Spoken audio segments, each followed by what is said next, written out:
guys are very welcome back to my channel.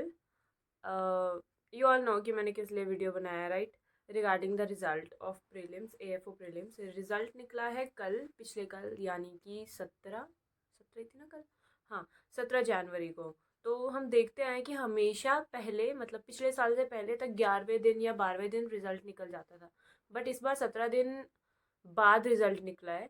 और पिछले साल भी यही ट्रेंड फॉलो किया गया था, शायद 19 या 18 दिन बाद रिजल्ट निकला था। इससे क्या होता है ना कि इससे ना हम लोग पढ़ना छोड़ देते हैं, जैसे कि मैंने छोड़ दिया था।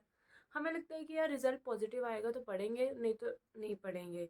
हाँ बट वो लोग जिन्हें अपने रिजल्ट पे पूरा भरोसा है कि हाँ मैं अच्छे से करके आया हूँ, मेरा रिजल्ट पक्का आने वाला है, तो वो लोग जो है वो पढ़ना नहीं छोड़ते। और हम जैसे लोग जिन्हें लगता है कि यार पता नहीं होगा या नहीं होगा, वो हम रिजल्ट के बाद पढ़ना डिले कर देते हैं। तो इस बात को साइड में रखते हुए एक बार रिजल्ट डिस्कस कर लेते हैं। जब रिजल्ट आया तो मैं ट्रैवल कर रही थी, यानी कि कल मैं ट्रैवल कर रही थी, वरना मेरा पक्का इरादा था कि मुझे कल ही वीडियो पोस्ट करना है to see how the result of you guys also went, और अपना रिजल्ट बताने के लिए भी। बट कल मैं ट्रैवल कर रही थी और कल मैं काफ़ी रात हो गई थी जब मैं घर पहुंची थी। उसके बाद मैं वीडियो बनाने की बिल्कुल हालत में नहीं थी, तो मैं सो गई। बट जब मैं ट्रैवल कर रही थी तो उसके बीच में मेरे को एक नोटिफिकेशन पॉप करता है टेलीग्राम का कि रिजल्ट आउट हो गया है। और उस टाइम पे मैं किसी बस का वेट कर रही थी, तो bus was about to come in, like कभी भी आ सकती है। तो उस टाइम पे मुझे ऐसे लगा, और मैं एक सेकंड के लिए भूल गई थी कि रिजल्ट में स्कोर्स नहीं आते हैं। मुझे लगा था कि रिजल्ट में पूरे स्कोर्स आएंगे, लाइक सुबह मतलब वो मैथ्स रीजनिंग इंग्लिश के आपके कितने स्कोर्स आए हैं। तो मैंने कहा यार इतनी जल्दी रिजल्ट देखने का कोई फ़ायदा नहीं है, मैं आराम से कहीं पे पहुंचती हूँ जहाँ पे मेरे पास 10-15 मिनट है, और फिर मैं रिजल्ट देखूंगी। और तब मैंने रिजल्ट नहीं देखा, और तब मैं अड्डे पे खड़ी थी, काफ़ी क्योस था, तो मेरे मन को थोड़ी शांति भी चाहिए थी। उसके बाद मैंने बस ली, जहाँ पे मुझे पहुंचना था पहुंची, और आती बार जब मैं बस का वेट कर रही थी 10-15 मिनट थे और वो एरिया बिल्कुल शांत था। This is the right place to see the result. उस टाइम मुझे शूट करना चाहिए था बट अनफॉर्चुनेटली मेरे पास एक ही फ़ोन था, या तो मैं रिजल्ट देख लेती या तो मैं शूट कर लेती। तो फिर मैंने उसमें रिजल्ट देखा, और फिर रिज़ल्ट देख के मुझे महसूस हुआ कि नंबर नहीं आने थे। और उसमें आया था, मैंने आपको बताया था कि मुझे मैथ्स में बहुत बहुत ज़्यादा डर लग रहा था। मुझे फाइनल कट ऑफ का डर नहीं था, मुझे दोनों सब्जेक्ट्स की कट ऑफ का डर नहीं था, मुझे सिर्फ मैथ्स का कट ऑफ का डर था कि अगर मैं रहूँगी तो मैथ्स में रह जाऊँगी आधे पौने एक नंबर से। बट हाँ, with God's grace I am shortlisted to mains exam. और मुझे इस बार इतनी खुशी इसलिए हो रही है, इतनी खुशी मुझे पहले कभी नहीं हुई 2 बार में। वो मुझे इसलिए हो रही है बिकॉज पहली 2 बार में मैं हमेशा मेहनत करके पेपर देती थी।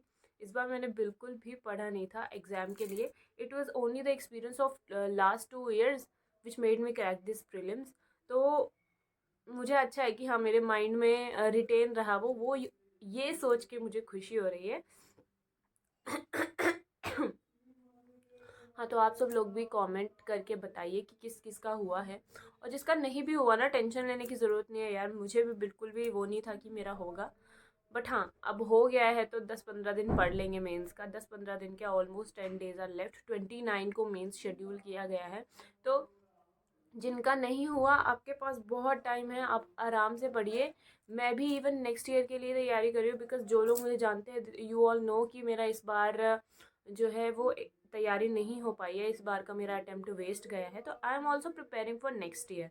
बट अगर अब हो गया है तो 10 दिन में I try to work day and night, और जितना मैं पढ़ पाऊँ, जितना मैं रिवाइज कर पाऊँ।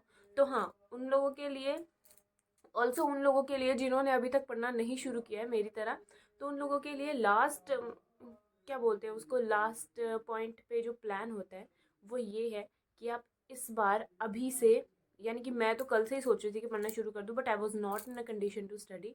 बट हाँ, अभी से जैसे कि मैं अभी शुरू करूँगी पढ़ना, आप लोग नेमराज सुंडा उठा लीजिए। बिकॉज नेमराज सुंडा ऐसी बुक है जो ऑल इंडिया में फॉलो होती है, सभी लोग उससे पढ़ते हैं, और IBPS भी उससे पेपर डालता है, ये बात की तो श्योरिटी है। अब नेमराज सुंडा उठा लीजिए। नेमराज सुंडा को अगर आप एक बार भी रिवाइज कर देंगे ना इन 10 दिनों में, तो बहुत बहुत बड़ी बात है। ये उन लोगों के लिए मैंने बोला जिन लोगों ने नेमराज सुंडा 4-5 बार पढ़ चुकी है।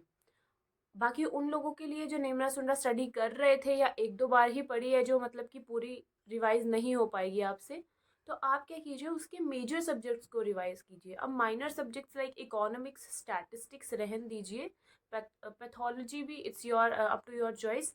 बट हाँ, horticulture, soil science, life stock, इसके अलावा seed science, weed science, pathology, breeding is also important nowadays. तो ये सब चीज़ें जो है मेक श्योर कि आप इनको तो रिवाइज कर ही लें, बिकॉज ये जो है ये लास्ट मिनट प्लान है। ऑल्सो अब सब पूछेंगे कि करंट अफेयर्स में क्या करना चाहिए।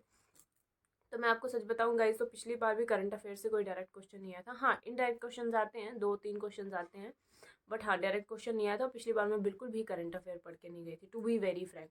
और इस बार भी अगर आप, ये 10 दिन बचे हैं आपके पास, अगर आप करंट अफेयर पे ध्यान देने लगेंगे तो आप करंट अफेयर ढूंढते रह जाएंगे, इतने में पेपर आ जाएगा। तो अभी के लिए करंट अफेयर जिसके हार्डली 3 to 4 क्वेश्चन आते हैं, ये भी मैं ज़्यादा बोल रही हूँ, चलो लाइक से 5 क्वेश्चन रख लीजिए, बट जो 55 क्वेश्चन आते हैं वो बुक में ऐसे आते हैं, और आप उतने केपेबल नहीं हुए हैं कि आपने 55 क्वेश्चन की मटेरियल स्टडी कर ली है, जो कि आप करंट अफेयर की स्टडी मटेरियल ढूंढ रहे हैं।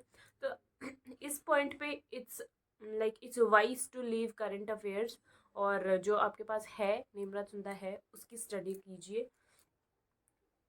मैं आपको हिदायत भी कैसे दे रही हूँ, मैंने खुद भी, आई स्वेयर, मैंने खुद एक बार भी पढ़ा नहीं है।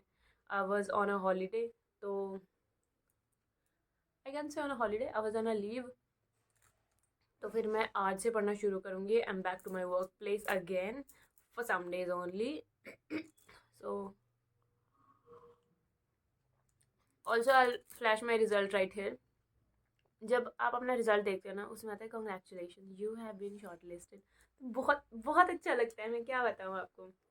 अबाउट घर वाले, तो घर वालों को मैंने ग्रुप पे बताया था कि ग्रुप पे मैंने स्क्रीनशॉट भेज दिया, तो पापा ने कांग्रेट्स बोला, जैस्मिन ने कांग्रेट्स बोला, मम्मा ने कांग्रेट्स बोला, सबने सबने मतलब हाँ, सबको अच्छा लगा।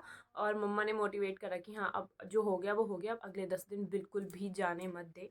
टॉकिंग अबाउट ससुराल वाले, तो उनको मैंने अभी तक नहीं बताया है। क्यों? क्योंकि मैं उनको इस वीडियो के थ्रू ही बताना चाहती हूँ। एक्चुअली उनके बच्चे जो हैं वो मेरी वीडियोस देखते रहते हैं, तो व्हेन दिल सी दिस वीडियो दिल गेट टू नो एंड दिल कॉल मी बैक एंड दिल सेड, भाभी आपने मुझे बताया क्यों नहीं? तो इसलिए मैंने उन्हें अभी तक नहीं बताया है। माइट भी मैं उन्हें बता भी दूँ ये वीडियो डलने से पहले, क्योंकि मुझसे रहा तो जाता नहीं है। तो लेट्स सी व्हाट हैपन्स। हाँ, आगे के लिए आप लोगों को मैं बता ही चुकी हूँ, हिदायत दे चुकी हूँ, तो प्लीज़ पढ़िए अगर कुछ करना चाहते हैं तो। और आप भी मुझे बोलिए कि शबनम प्लीज़ पढ़ो अगर कुछ करना चाहती हो तो। So with this video has come to an end. हम मिलेंगे अगली वीडियो में बहुत जल्द। मे बी इट्स पॉसिबल कि हाँ स्टडी व्लॉग आ जाए, बट हाँ मैं व्लॉगिंग पे फोकस ना करके स्टडी पे फोकस करूँगी। तो अगर व्लॉग करने का टाइम मिला तो I will surely post a vlog. और भी आपके कोई डाउट्स हैं तो आप मुझे कमेंट में बता सकते हैं, मैं उस पर वीडियो बना सकती हूँ अगर वो वर्थ आंसरिंग हुआ तो। So that's it for my video. Keep studying guys, keep working hard. मंजिल एक ना एक दिन खुद आपके पास आएगी। So with that, bye bye, take care.